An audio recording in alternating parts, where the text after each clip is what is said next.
এটা হচ্ছে হাঁসের মাংস, ভালো করে পরিষ্কার করে ধুয়ে নিয়েছি। তো হাতে মাখিয়ে পেঁয়াজটা লাল করে তারপরে আমি রান্না করব। দিয়ে দিলাম দারচিনি, তেজপাতা, এলাচ, দিয়ে দিলাম শুকনো মরিচের গুঁড়ো। একটু ঝালই দেবো, ঝাল না হলে তরকারিটা ভালো লাগবে না। দিয়ে দিলাম হলুদের গুঁড়ো, ধনিয়ার গুঁড়ো, জিরা গুঁড়ো, দিয়ে দিলাম পরিমাণ মতো লবণ।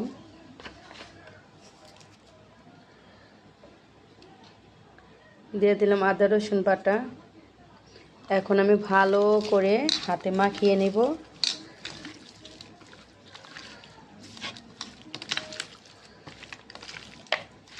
এভাবে মাখিয়ে 5 মিনিট আমি রেস্টে রাখবো।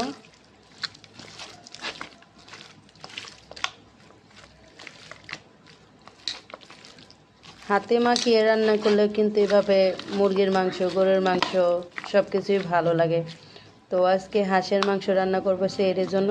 এই যেমন মশলা মাখানো হয়ে গেছে, দেখেন। সরষের তেল দিয়ে হাঁসের মাংস রান্না করব।